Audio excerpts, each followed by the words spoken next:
Bonjour à toutes et à tous, merci de nous retrouver sur Angers Télé pour ce nouveau rendez-vous que nous vous proposons avec l'Écho de l'Anjou. Cette semaine, nous vous proposons un coup de projecteur sur une entreprise emblématique du secteur de l'économie sociale et solidaire, puisque nous nous intéressons à la Régie de quartier. Cette entreprise d'insertion est implantée sur le territoire angevin depuis plus de 2 décennies. 2 invités vont participer à cette émission. Tout d'abord, Pascal Aubert, bonjour. Bonjour. Vous êtes président de la Régie de quartier d'Angers depuis peu, puisque c'est depuis 2017. Puis j'ai également le plaisir d'accueillir Philippe Bourgetot. Bonjour Philippe, ravi de vous retrouver. Vous êtes directeur de cette régie depuis septembre 2016. Pascal, on fait d'abord un peu de pédagogie. Pour ceux qui ne le savent pas, je voudrais tout d'abord que vous nous expliquiez ce qu'est une régie de quartier. Alors la Régie de quartier est une entreprise, une association, basée sur une association de loi 1901, donc, qui a été créée à Angers en 1996. Il y en a plus d'une centaine sur la France. Environ 130. Voilà. La spécificité de la Régie de quartier d'Angers, c'est qu'elle est installée sur 5 quartiers de la ville. Donc la Roseraie, Montplaisir, le Grand Pigeon de Croix-Bonchet, les Hauts de Saint-Aubin et la Roseraie. Voilà. Et donc nous intervenons au niveau insertion dans le monde professionnel et des interventions en termes de lien social et citoyenneté sur les quartiers. Elle est constituée des habitants des différents quartiers et nous sommes avec l'appui des partenaires de la ville d'Angers et l'agglo, ainsi que les bailleurs sociaux. Alors Philippe, il y a effectivement tout un maillage des régies de quartier en France, on l'a dit, environ 130. En Maine-et-Loire, il y a la régie de quartier d'Angers, puis il y a les voisins Trélazéens et Choletais. Alors effectivement, on a nos voisins Trélazéens et avec lesquels on partage un certain nombre d'actions auprès des bailleurs sociaux, et puis également nos amis de Cholet, une très belle régie de quartier à Cholet. Il y avait une régie de quartier à Saumur un petit peu en difficulté actuellement, mais voilà, on est véritablement dans une logique de territoire et en particulier sur l'agglomération. Alors on est aussi dans une logique d'accompagnement des personnes que vous accueillez. Le principe, c'est que ce sont des habitants des quartiers, par exemple de la Roseraie, qui viennent vous voir, parce qu'il y a une démarche volontaire de leur part, et vous leur proposez d'effectuer un certain nombre de tâches. C'est comme ça que ça marche, Pascal ? Tout à fait. Les gens qui sont en difficulté professionnelle peuvent venir présenter leur candidature pour faire les travaux d'insertion dans différentes activités que nous menons à la Régie de quartier. Est-ce qu'il y a des conditions particulières à remplir, Philippe, pour intégrer la régie de quartier ? Alors bien sûr, il faut être demandeur d'emploi. Ça, c'est un travail également de suivi avec le conseiller Pôle emploi ou la mission locale pour les plus jeunes. Vos voisins d'à côté, là. Exactement. Et puis, on a un certain nombre de prescripteurs qui nous envoient des CV ou effectivement, comme l'évoquait Pascal, des habitants des quartiers qui peuvent venir dans une de nos antennes pour déposer un CV. Alors, on vérifie avec eux si effectivement ils sont éligibles, et puis en fonction de nos besoins, eh bien, on peut les recruter. À titre d'exemple, en 2017, on a recruté 217 personnes dans les quartiers d'Angers pour mener un certain nombre d'actions, que ce soit sur du nettoyage, du bâtiment, de la médiation ou des espaces verts. Donc on recrute très régulièrement des personnes issues des quartiers. C'est notre ADN, c'est ce qu'on est. On est la régie de quartier d'Angers. Voilà, et on est ici à la Roseraie. Ça fait effectivement partie des quartiers qui sont concernés par cette démarche. Pascal, qu'est-ce que ça change fondamentalement quand on est un habitant d'un quartier et qu'on intervient dans son quartier ou dans un autre quartier ? Eh bien, on veut que le quartier il soit actif, que les gens aient des activités en lien social et citoyenneté pour les amener à évoluer et à tirer le quartier vers le haut. Ça, c'est important, effectivement, parce qu'il y a aussi derrière tout ça, on en parlera, la valorisation que vous faites en direction des habitants des quartiers. On aura un exemple très concret avec une action un peu emblématique qui se déroule en plein centre-ville d'Angers. On en reparlera dans quelques instants. Les gens que vous accompagnez, ils sont, il faut le préciser, Philippe, et Pascal peut compléter bien évidemment, on est vraiment dans le cadre d'une entreprise. C'est-à-dire qu'il y a des règles du jeu à respecter en termes d'horaire, en termes de ponctualité, en termes de rendez-vous. On est exactement sur les mêmes logiques qu'une entreprise, sauf que notre statut, c'est une association. Donc effectivement, on a les mêmes exigences, on a un règlement intérieur, on a des exigences en termes de respect des horaires de travail, en termes de productivité, en termes de qualité, parce que finalement, ce sont nos donneurs d'ordre, nos clients. On a des clients comme n'importe quelle entreprise. On répond à des appels d'offres. Alors certes, des appels d'offres dits réservés sur de l'insertion. Ciblés, effectivement.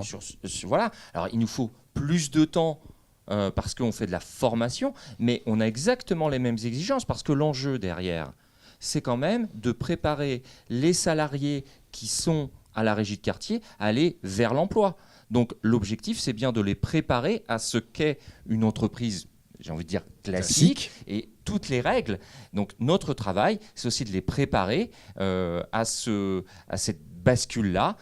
Donc ça demande également une exigence particulière, en particulier de nos encadrants techniques, qui ne sont pas simplement là pour apprendre à refaire un appartement. Ce ne sont pas uniquement des chefs d'équipe. Bien sûr, c'est que derrière, il y a de la formation, il y a de la pédagogie, il y a de l'accompagnement avec des conseillères en insertion professionnelle pour justement permettre à ces salariés-là de se remettre vraiment dans le match pour ensuite aller vers l'emploi ou une formation qualifiante. Bon, on a bien compris que Philippe était un amateur de football. Allez, on va prendre un cas concret d'une de vos actions. Alors, on a déjà vu en image effectivement d'un certain nombre d'opérations que vous meniez, pas très loin d'ici, notamment avec l'entretien d'espaces verts. Là, on va prendre la direction des jardins de la préfecture d'Angers. C'est dans le cadre d'un chantier mené en collaboration avec le conseil départemental de Maine-et-Loire.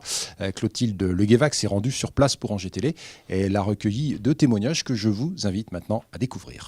Je vais être présent sur l'accompagnement, donc à la formation aux gestes techniques, à leur professionnalisation, à ce qu'elles soient appréhendent, on peut dire, de manière plus proche de la réalité, le monde du travail. C'est des personnes qui sont à 75% qui ne connaissent pas du tout le métier de la maçonnerie. Donc que j'encadre au quotidien sur le chantier, sur différentes pratiques, qui passent avec moi sur un premier contrat de 4 mois.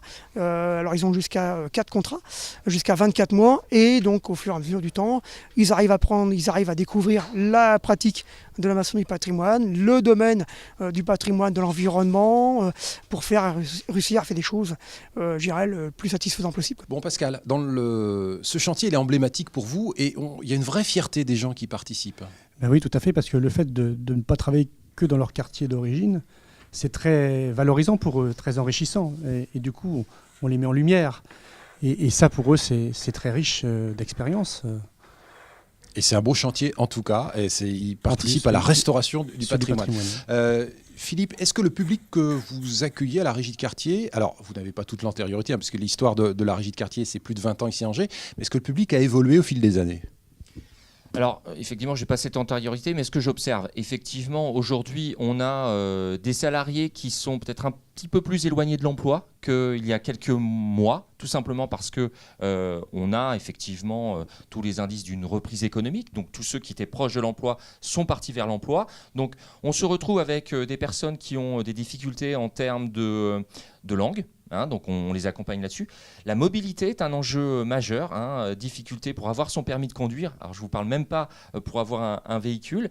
Donc on est dans cette réalité-là. Et puis également des personnes qui viennent d'un peu partout. Donc je signe des contrats, que ce soit des pays de l'Est, que ce soit d'Afrique du Nord, d'Érythrée. Je découvre à chaque fois des nouvelles villes, des lieux de naissance que j'ignorais. Et en tout cas, notre objectif, c'est de pouvoir accueillir et de salarier ces gens qui sont bien sûr en situation régulière, qui ont fait toutes les démarches, et bien de les amener, là encore, vers cette démarche d'emploi. Alors, ce n'est pas une majorité, mais effectivement, on voit et on est en phase avec la réalité de notre société. Ouais. Le but du jeu, effectivement, le but ultime, ça reste de faire en sorte que ces personnes puissent réintégrer le marché de l'emploi, puisque de toute façon, on ne peut rester, alors je parle sous votre contrôle, que 2 ans au sein de la régie. Tout à fait. L'objectif, c'est qu'ils arrivent à obtenir à terme un emploi marchand.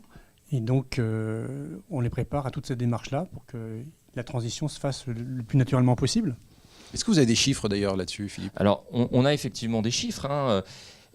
Effectivement, c'est 24 mois maximum. Mais dans la réalité, on a mesuré que les salariés restaient à la régie entre 13 et 15 mois, selon leur statut. Je ne rentre pas dans les détails. C'est-à-dire qu'au maximum, au bout de 15 mois, dans la plupart des temps, on arrive à trouver une solution, soit vers de l'emploi, alors ça peut être du CDI, ça peut être du CDD de plus de 6 mois, ou de la formation qualifiante. Donc 70% de taux de sortie positive, ça c'est grâce au travail, comme je l'évoquais tout à l'heure, des encadrants techniques qui sont plus que des encadrants techniques, des conseillères en insertion professionnelle qui travaillent avec les entreprises angevines. Et c'est tout ça l'enjeu, c'est qu'il n'y a pas d'un côté le monde de l'entreprise classique et le monde de l'insertion. C'est ensemble qu'on doit travailler pour former, pour accompagner et puis pour répondre aux besoins de notre territoire. Mais Pascal, effectivement, Philippe le disait, il n'y a pas d'opposition. Au contraire, il y a une vraie complémentarité. Mais il y a des gens qui ont besoin, alors pendant une durée qui peut varier, qui ont besoin d'être accompagnés parce qu'il y a ces problèmes de langue, parce qu'il y a ces problèmes de mobilité, ou parce qu'il y a eu cet éloignement à l'emploi pendant plusieurs mois, voire plusieurs années. Et c'est vrai que basculer directement dans le monde du travail marchand, comme vous l'appelez, c'est pas toujours simple. C'est pas toujours simple. C'est pour ça qu'il y a un accompagnement très, très proche, très précis de ces personnes, pour qu'on ait un taux de réussite important derrière. Comment ça se passe? Comment on intègre la régie de quartier? On frappe à la porte là, puis on vient vous voir? Alors effectivement, ici on est à l'antenne de la Roseraie et on est très heureux de vous accueillir, mais il y a 5 antennes sur l'ensemble des quartiers prioritaires. Donc effectivement, les personnes qui le souhaitent peuvent venir dans ces antennes déposer un CV ou simplement évoquer la régie de quartier avec leur conseiller Pôle emploi pour, en fonction là encore de nos besoins et de la réalité de nos marchés, parce que si on n'a pas de marché, eh bien c'est difficile d'embaucher du personnel, eh bien on recrute régulièrement. Je crois que j'avais calculé, c'est quasiment 2 personnes par semaine qu'on embauche parce que, comme je le disais, derrière il y a des sorties, donc il faut bien qu'on enrichisse les effectifs. Ouais, vous avez toujours les compétences à disposition. Alors, on a beaucoup parlé d'économie, d'entreprise, d'insertion. C'est normal parce que j'allais dire que c'est la vitrine de la régie de quartier, Pascal. Mais il n'y a pas que ça. Il y a toutes les actions que vous faites. On va appeler ça du lien social. Vous intervenez dans les quartiers pour faire, par exemple, de l'éducation à l'alimentation. Il y a des journées d'information autour du développement durable. Ça aussi, alors on parlait de l'ADN tout à l'heure. Ça aussi, ça fait partie de l'ADN de la régie de quartier. Alors tout à fait. La base du travail dans les quartiers, c'est justement avec les habitants qui constituent le conseil d'administration et les adhérents. Dont vous faites partie. Dont je fais partie, donc moi depuis le Grand Pigeon. Donc en fait, dans chaque quartier, il y a un animateur du quartier qui anime des réunions de travail et entre autres tout ce qui est activité au sein des quartiers avec les partenaires, les maisons de quartier, la ville et autres. Et donc il y a entre autres les jardins pieds d'immeuble sur lesquels nous travaillons. Il y a très loin d'ici. Pas très loin d'ici. On fait également l'opération du potager à l'assiette, il y a des semaines phares dans chaque quartier autour de l'été, mais cette année, on fait une démarche qui est un suivi, parce que il faut préparer cette semaine, et que quand on parle de plantation de potager, il y a un moment, il faut semer, il faut entretenir pour pouvoir récolter. Justement, et déguster. Voilà. Et donc, ces jardins pieds d'immeuble, c'est l'occasion de faire rencontrer les gens entre eux et d'échanger, et de croiser les générations aussi. Et donc, c'est un lieu d'échange, de rencontre et de faire aussi que son quartier soit plus beau. Alors, c'est important parce qu'il y a un certain nombre d'opérations de renouvellement urbain. Alors, urbaines, pardonnez-moi, qui se sont déroulées ici à la Roseraie. Il y en a à Prévision, à Montplaisir et à Belle-Beille. C'est dans cette dynamique-là, elle vous concerne aussi directement. Tout à fait. Justement, on participe à l'élaboration de ce déroulement de ces démarches pour justement arriver à mettre en place des actions derrière. Bon, Philippe, on va conclure avec ça. L'action que vous menez là auprès de ces salariés qui ont besoin d'un coup de pouce, elle est essentielle parce que le marché de l'emploi, il est compliqué. Si on a eu quelques accidents de parcours auparavant, c'est encore plus difficile. Bien sûr, c'est difficile, mais rien n'est impossible. Et je crois que c'est bien sûr la volonté du salarié. Il a envie de bosser, il a envie de se former. Une structure comme la régie de quartier qui s'inscrit dans la durée, dans l'accompagnement. Et puis, comme je le disais, derrière des partenaires, que ce soit des clients, des donneurs d'ordre, la ville, les bailleurs sociaux, les entreprises avec lesquelles on travaille, c'est vraiment un travail collaboratif au service du territoire et au service des Angevins. C'est bien ça l'enjeu pour que chacun trouve sa place dans les quartiers, mais sur l'ensemble du territoire. Merci pour tous ces éléments. On va faire apparaître au bas de notre écran le synthé avec les informations concernant le site internet de la régie de quartier. Il y a un certain nombre d'éléments qu'on a évoqués au cours de cette émission que vous retrouverez. Et puis quant à moi, je vous donne rendez-vous la semaine prochaine pour un nouveau numéro de l'Écho de l'Anjou où nous parlerons, c'est assez surprenant venant de ma part, mais de coiffure. Voilà, je vous donne rendez-vous donc la semaine prochaine sur Angers Télé pour un nouveau numéro de votre magazine économique. Merci de votre fidélité.